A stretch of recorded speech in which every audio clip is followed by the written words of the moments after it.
Di derbeya leşkeriya sala 1980 de li seranserê Tirkiyeyê zextên giran li ser gel hat meşandin. Zîndana Amedê jî mînaka herî xeder a îşkenceyan bû. Piraniya girtiyên wê derê Kurd bûn. Di dema rêveberiya cuntayê de li girtîgeha Amedê tevî xwe kiştina 38 girtî jiyana xwe ji destan. Di çardê tîrmeya 1982 de jî girtiyên PKK Kemal Pîr, Hayri Durmuş, Ali Çiçek, Akif Yılmaz dest bi rojiya mirinê kirin lê du meh piştî çalakiyê her çar jî jiyana xwe ji destan.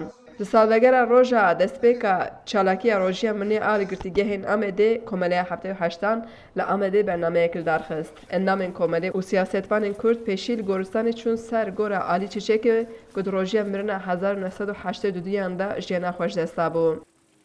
Di axaftinên ser gorê de behsa şertên siyasî ên wê demê kirin û hat gotin piştî çil salan li Tirkiyeyê heman zext û zorî heye. İro zihniyet, aynı zihniyet eğer dibêje yek millet, yek netev, yek bayrak, yek al, eğerse yek welat dibêjîse zihniyet de guartin tune.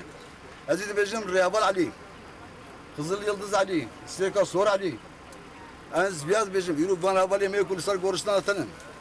Her çi qasiya û zihniyet natiya guartinê. Ama o mirasaya ku ve iştiye. O fikru ramanı dozde berxwadanê çardê tirmehê bela buya darekî şaga bitiye. Ew pêşengê sî û heft sal berê vana ku virê vekirin pê wan da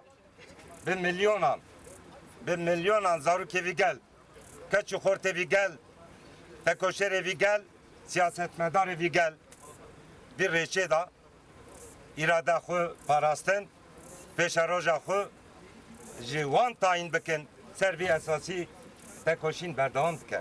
Li avahiya HDP Amedê jî piştî bîranîna li ser gorê li ser zindana Amedê û çalakiya rojiya mirinê panelek li dar ket. Wekî Saygon, wekî zindana evîn a ku Îranê aliyê ji aliyê şah ve hatbû çêkirin.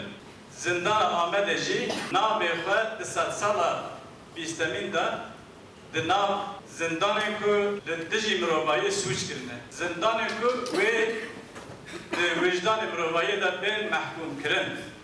Navê xwe di nav wan de û di rûperê dîrokê wê reş da nivîsandin. Siyasetvan Şîrin Tunçî wê demê li zindana Amedê girtî bûye. Ew dibêje berê ji Kurdan digotin Şakî neha jî dibêjin terorîst.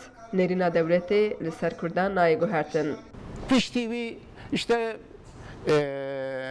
serê Kirêgelî daxê hate jê kirin davyê da Dêrsim tümden qatliamê ra derbas bûn ji çilî sala 1940 hetanî hefteyê jî Bakurê Kurdistanê kete nava dîrokeke reş de tarî û reş de. Ama di hefteyê şundatir hêdî rahê berxwedanê li Bakurê Kurdistanê dest pê kir. Îro jî şewqa wê daye Heçalbeşê Kurdistanê tenê wê derê jî amîne li Rojhilata navîn jî ev tişta belav ye dengê gelê Kurd li dünyayê da xurt biye. Panel bi nîşandana sînevizyonê bi dawî hat. Xecican Farqîn, Dengê Amerîka, Amed.